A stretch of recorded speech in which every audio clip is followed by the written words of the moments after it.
All right, so here we have in light the thinner line, the graph of cosine, and here we have its derivative. But that's not sine, is it? Which is what you might expect it to be. Since the derivative of sine appears to be cosine, you might think that the derivative of cosine is going to be sine. How is this different than the graph of sine?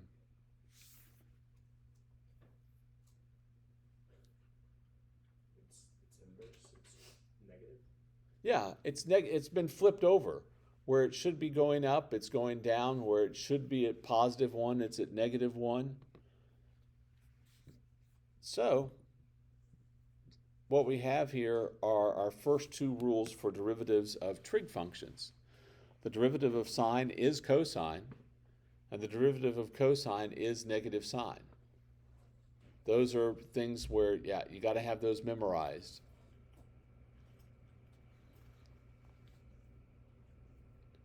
So let's find the derivative of these two functions, y equals x cubed cosine of x, and y equals sine of x over 1 minus cosine x.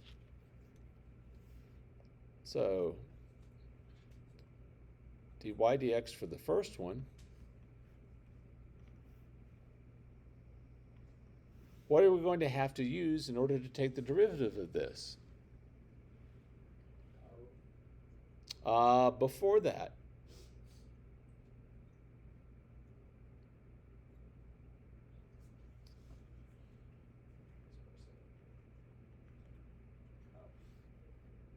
I have two things that are multiplied together. Therefore, I must use gotta use the product rule. Okay? So, we've got the first factor, x cubed, times the derivative of the second factor. The derivative of cosine is negative sine. Please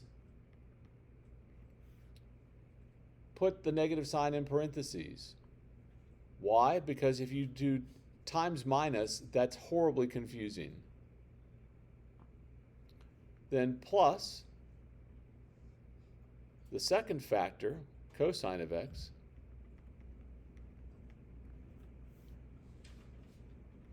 times the derivative of the first factor, which is 3x squared. With these, we almost always write the power part first and then the trig part last. Mostly so that there's no confusion. Like on this original one, if we had times x cubed, you might think that the x was being multiplied by x cubed. So here I'll have negative x cubed sine of x plus 3x squared cosine of x.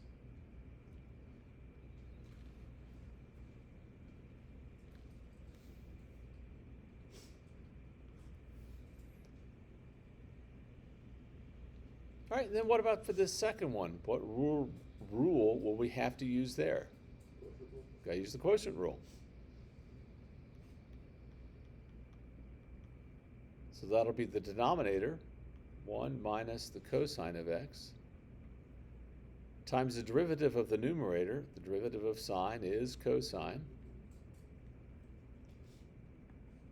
minus the numerator, sine of x, times the derivative of the denominator. Pardon? It would be positive sine of x, yes.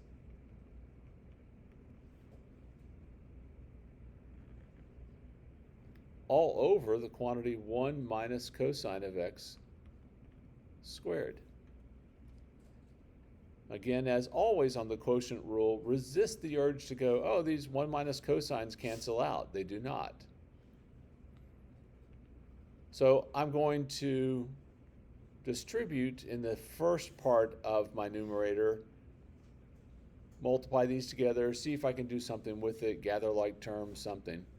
So this would be cosine of x times 1 is cosine of x. Cosine of x times negative cosine of x is negative cosine squared x.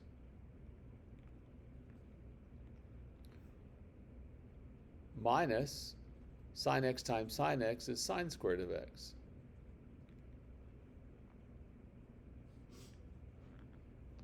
All over 1 minus cosine of x, quantity squared.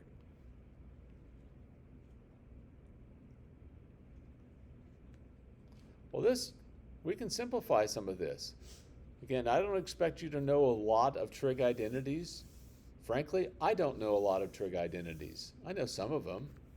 And when I teach trig, I relearn them every time. But I don't have to do that every year, fortunately for me.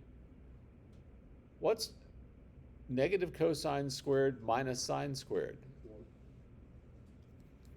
Negative 1, right? So this will be cosine of x minus 1.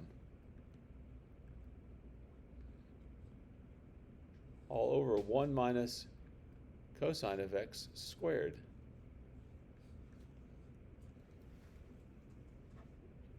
Notice that in the numerator I've got cosine x minus 1. In the denominator I have 1 minus cosine of x multiplied together. Remember that cosine of x minus 1 and 1 minus cosine of x have the same absolute value, just opposite signs. So I can divide those out and replace that with a negative 1 over 1 minus the cosine of x.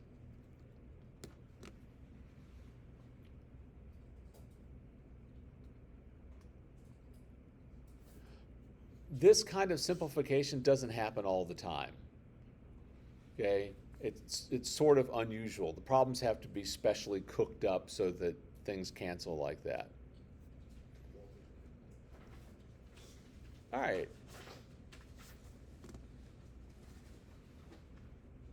So let's do a physics example. A weight hanging from a spring is pulled 5 centimeters below its at-rest position, which is S is negative 5, so that its position at time t in seconds is S is equal to negative 5 cosine of t. Find the equations for the velocity and acceleration, and then describe the motion. All right, so the velocity, v of t, will be the derivative of the position function. Well, the derivative of negative 5 times the cosine of t will be what? Negative cosine t. Well, no. What's the derivative of cosine of t? Negative sine t. Right? Times the negative 5? 5 sine. It'll be 5 sine of t. And we might as well find where this is equal to 0, because that's going to be how we're going to describe the motion. I thought you said it was constant. I thought it was, you wanted like to split apart again, where the 5's a constant, where you make it a 0. Oh, you can use the product rule on this, but it takes a lot longer. Yeah, if it's a constant multiple, I just keep the constant multiple. So if I'm trying to figure out where that's equal to 0, well, that means that sine has to be equal to 0.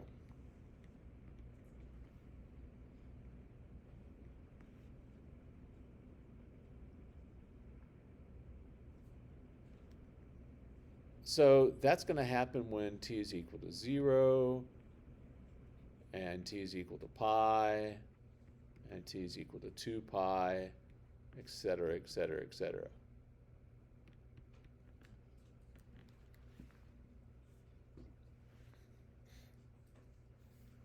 And then the acceleration,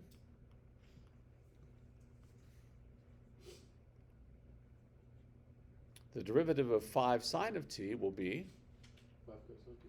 5 cosine t.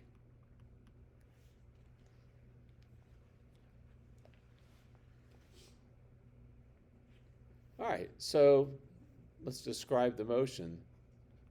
The weight starts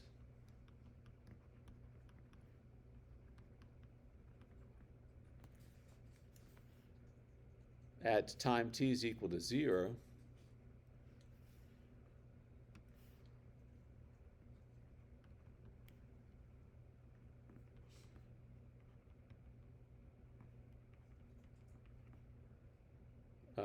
seconds.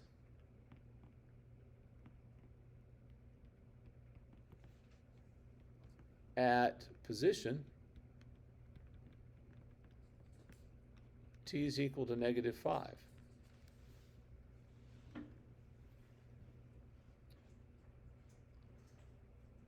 Now, this weight's moving up and down. Between 0 and pi, is my velocity positive or negative? So in the first and second quadrants, is sign positive or negative? Positive. It's positive that whole time. All the trig functions are positive in the first quadrant. And then, did you guys learn the all students take calculus thing for remembering? Yes. Okay. So the weight then moves up because the velocity is positive.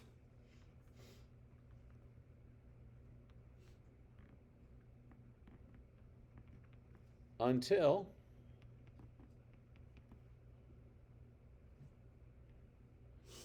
t is equal to pi seconds,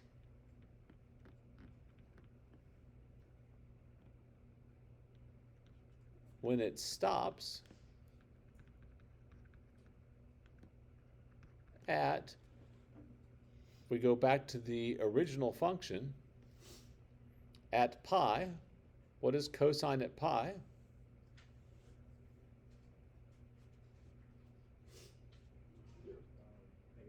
-1 times the -5.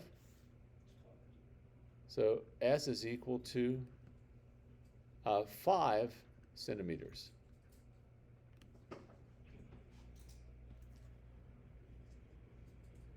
Well, then what's going to happen? Well, this is just your basic oscillating motion.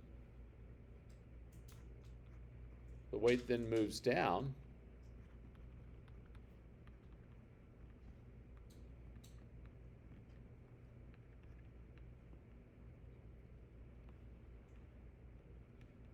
Until t is equal to 2 pi seconds.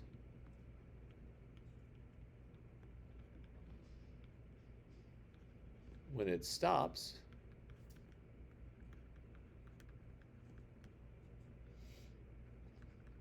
at S is equal to, well, at 2 pi, cosine at 2 pi is the same as cosine at 0, so S is -5 centimeters.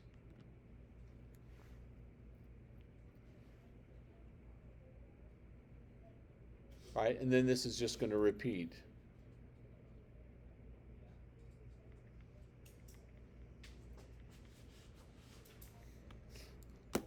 All right, just going to repeat over and over and over again.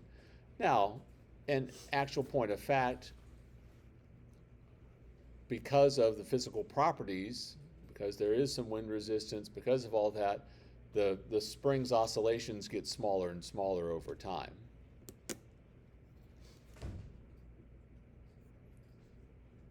All right. A term you may not have heard used in a physics sense is jerk. Jerk is the derivative of acceleration. So, right, if you think about if you're riding in a car and you feel, there's a sudden jerk in the motion, it's because the acceleration has changed suddenly. Okay, whether someone slammed on the brakes, or you're in a particularly. All right, teachers and students, any 11th or 10th grader who has not taken your picture, Any particular, if it's a powerful vehicle and you romped on the accelerator, you get pressed back into the seat, you feel that as jerk. They had to take your pictures. Teachers also, if you could walk with your class, that way they can get back into the building once their pictures are done. Thank you. All right, so we can find the formulas for the other trig functions by writing them in terms of sine and or cosine. For example, if we're trying to find the derivative of tangent, let's say that you forget this. You should memorize it, but let's say that you forget it. you can rewrite that as the derivative with respect to x of sine of x over cosine x and use the quotient rule. And you end up with cosine times cosine minus sine times negative sine all over cosine squared of x. The numerator eventually becomes 1, and you do have to remember that 1 over cosine is secant. So the derivative of tangent is secant squared. And I'm not going to go through all of these, but in the same way you can find that the derivative of cotangent is negative cosecant squared. The derivative of secant is secant times tangent, and the derivative of secant is negative cosecant cotangent. Again, these are things that have to be memorized. You can, if you get stuck, you can use this idea to recreate it, but if you're having to do that very often, you're going to have difficulty finishing your exam. Let me point out a couple of things that I think will make it easier to memorize these. Notice the derivative of all the co-functions start with a negative. The derivative of cosine is negative sine. The derivative of cotangent is negative cosecant squared. The derivative of cosecant of x is negative cosecant cotangent.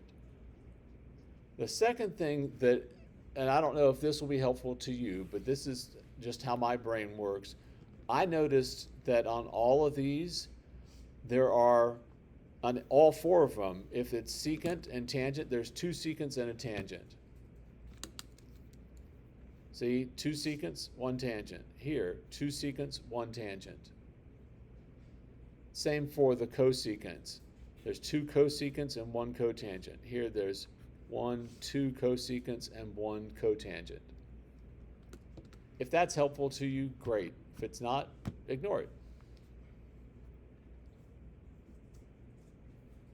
So, let's find y double prime if y is equal to secant of x. Well, we just learned that the derivative of secant is what?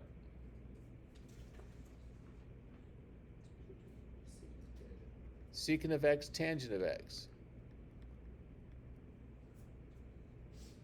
So remember, 2 secants, 1 tangent. Now, if we want to take the second derivative, what do we have to use?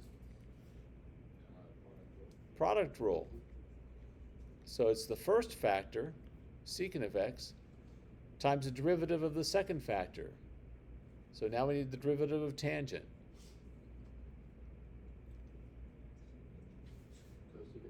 Secant squared of x, very good. Plus the second factor, tangent of x, times the derivative of the first factor. The derivative of secant is secant x tangent x.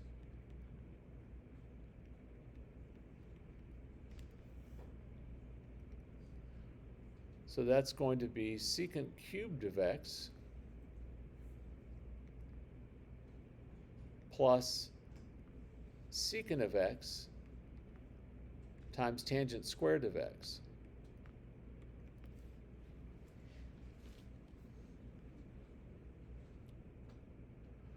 I noticed that I could factor out a secant. I'm going to do it just to see if something happens.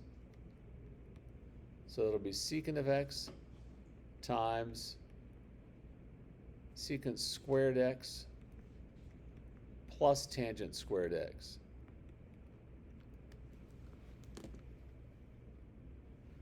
Well, secant squared plus tangent squared isn't anything special. If it was secant squared minus tangent squared, then that would be. Secant squared minus tangent squared is equal to 1.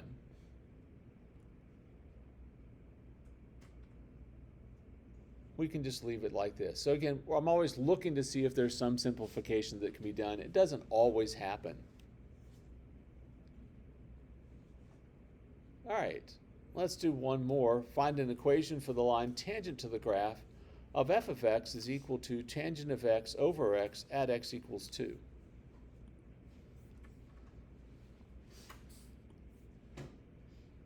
So what are the two things you need in order to write the equation for any line? Point and slope. You need a point, you need a slope. Well, they gave us the x-coordinate of the point, so let's find the y-coordinate of the slope. That's going to be y is equal to f at 2. So it's tangent of 2 over 2.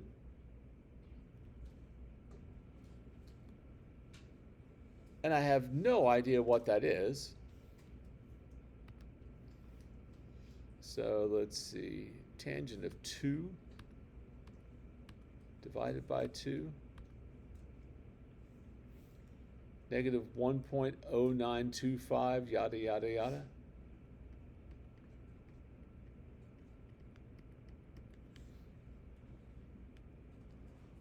So now I have my point. Now we need the slope. So we need to know, well, what is f prime at 2? Please remember that your calculator will estimate the numeric derivative for you. You do not have to do the quotient rule and then substitute in 2. Could you? Yeah. Do you need to? No.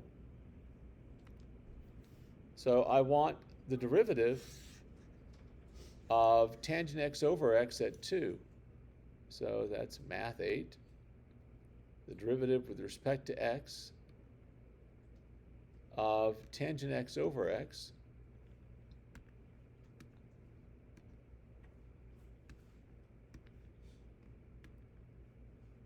and I want to evaluate that at x equals 2.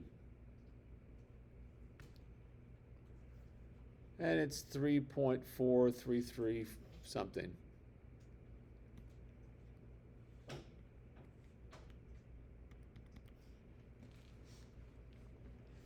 And that'll be our slope. So we'll have y is equal to negative 1.0925, yada, yada, yada, times, oh, sorry, my fault. I put the point in where I should have put it in the slope.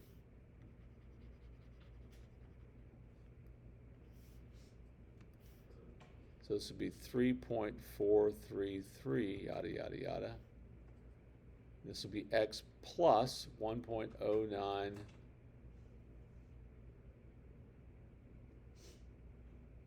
Oh my goodness. Y'all should just not listen to me at all some days. I don't know where my brain is at the moment. Vacationing in the tropics if I had any idea. So this is going to be y equals, I started off just fine. Y equals negative 1.0925 plus 3.433 times x minus 2.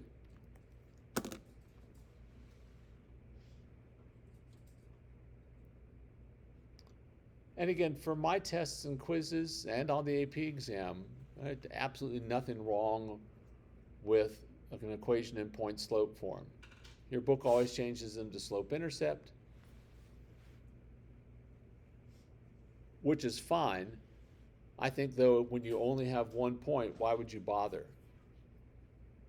In general algebra books do that a lot because a lot of times you're given 2 different points, and so there would be 2 different answers in point slope, and they don't like that. Okay, any questions about that? Okay.